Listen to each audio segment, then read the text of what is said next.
Hi, my name is Joan Grimes, and this is my daughter, Jennifer Wallace. We are estate planning attorneys in Walnut Creek, California. And today we're going to spend a few minutes talking about probate, a very common question we get every day. And so before we get started, just want to remind you that we only practice in California. So we are directing our comments towards California law. It may pertain to other states, but we can't guarantee you. So just keep that in mind. And the information we're giving you is general information. If you have specific questions about your specific situation, you should contact a lawyer. So we're only giving you generalized information. So today we're talking about probate. Mm-hmm. Everybody's always so scared of probates. Yes. And it is something to be avoided. They do take a long time, especially we're in Contra Costa County. An easy probate can take a year and a half. Complicated probates in which everybody's fighting, it's just, it is expensive. It's very expensive. That's expensive. There's a lot of court fees that have to be paid. The attorney's fees are set by the statute. So, that's the base. Yeah. And then it can get even more than that if there's other issues. So we really want people to avoid probate because it takes a lot of time.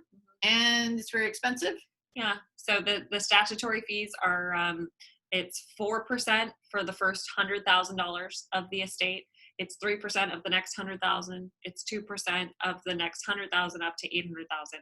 So for $1 million estate, you can be in the range of 30, 40,000, somewhere in there. Pretty easy. And that's only for the basic work. If the attorney has to do other work that are kind of beyond the standard requirements of a probate and have to do extraordinary work, then they usually charge hourly on top of that.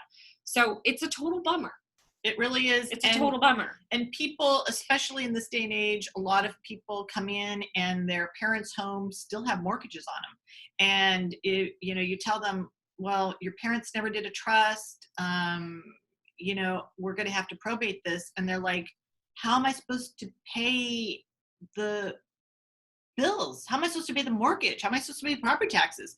And that can really be a problem especially if it's contentious. And the lenders usually are always willing to work with you. They understand that the mortgage needs to continue being paid, but their probate is being open.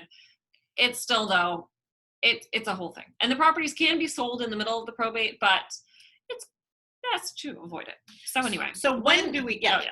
Do you want me to talk about that? Sure. So when do we need a probate? So the typical scenario is somebody comes in, and when we pull the title on the property, usually the real property, it is still in the name of the decedent. That is the problem. If the name is still in the decedent's name at the time they die, if they had a trust, but just as this property was not put into the trust, usually there's a way we can kind of short circuit this, and we can do something called a Hegstadt petition, which is a short petition to the court to get it into the trust. But if there wasn't a trust, and it didn't make it clear that this property was supposed to go into the trust, then we have to have a probate. Mm-hmm. I'd say that most of the time, 90% of time, that clients come in to us saying they need a probate, it's because a bank or financial institution has told them they need a probate, or it's a title company has told them they need a probate. Somebody else has told them they need a probate, and they're like stuck, like, But the general rule is that if property is not in a trust, the general rule is we need a probate. If there were no beneficiaries on retirement accounts, the general rule is we need a probate. If there's no beneficiaries on life insurance, we need a probate. So in the general rule is if something's not in the trust, or there's no beneficiaries, or there's the property or asset is not held as joint tenancy, it's just in the decedent's name by themselves, the general rule is that's when we need a probate.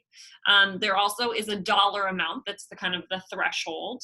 If the total amount of assets that are stuck in the decedent's name at the time they die is worth less than $166,250 as of 2020, then if it's more, then we need a probate. If it's less, we have a simplified process that we can do.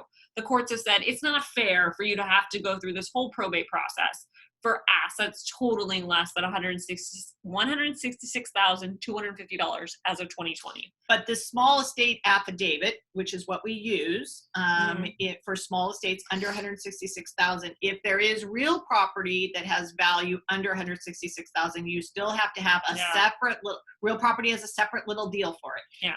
It's not as complicated as a full probate, but you still have to do this simplified process. Yeah. So yeah. I was just going to tell people a little bit about what probates are. Yes. Because a lot of people are, the probate process is kind of mysterious, even though 50 years ago, everybody did probate. That was the probate process. Everybody had a will, and then they had a probate, and the court supervised the probate process and this administration of paying all the debts, distributing all the assets, and it was fine. That's what everybody did. But now everybody really tries to avoid it because in Contra Costa, we have 2 probate judges in Contra Costa. Alameda has 3. But the probate process just takes a really long time now. So people are trying to avoid it. But in general, the probate process, if you get stuck having to do a probate because somebody tells you need a probate, the probate process, I like to break into 3 parts. There's kind of 3 main segments of the probate process. The first is you go to court and you explain to the judge why you need a probate and why you think that you should be the appointed person to be in charge of the probate. So, Your Honor, my parent has died and I am their only child, and I believe that I am entitled to be in charge of this probate and to manage this probate process. So the first part is to go to court and get yourself appointed as executor or maybe administrator of the probate. The second big step in the probate process is all the administrative stuff. There's all these notices that need to be sent out. You have to pay all the debts. You have to collect all the assets. Marshaling the assets. You have to marshal all the assets. If you're going to sell a house, you can sell your house in that second part of the probate. But you kind of just need to get everything organized and figure out everything that needs to be done. The third and final phase of the probate is when you go back to court one more time to let the judge know, Your Honor, these are all the things that I did in phase 2. These are all the notices I sent out. These are all the taxes I paid. These are all the debts I paid. Here were all the list of creditors that needed to be paid. Here are all the assets that I found in the probate process. Here's how much they're worth. And here's how I am proposing to distribute all the assets with your approval. In that third phase, the judge reviews everything and makes sure everything looks good. Once they sign off, they say, yep, you did a great job. Gold star A+, go distribute the assets like you've said. And then you get a court order allowing you to distribute the assets in the way that you've proposed. So that's kind of the probate process, the three parts. Steps. Right. And so why we want you to know this is that we want you, one is not to be afraid of it. Yeah. Okay. They're very nice at court. They're very nice. friendly. They're very nice. And we don't want you to be worried because people sometimes come in here and they're super worried because their parent didn't get a trust and their parent didn't do this. And they always say the state of California is going to get everything. No, the state of California. I mean, not unless you have nobody. Right. No, but even we'll find your most remote heirs. Right. So you really don't want to worry about that. But we also want to tell you about probate. So in the hopes that if you get more education and you hear us talk about this, that you'll realize that there are ways for you to avoid probate. Mm-hmm. There really are ways for you to easy ways to avoid probate. And we tell people, some people come in here and they truly don't want to trust. And we really encourage you to have a trust because the trust will allow you to avoid probate, but it also allows you to avoid a conservatorship in case you're incapacitated before you die, mm-hmm. which is really a super important part of having a trust.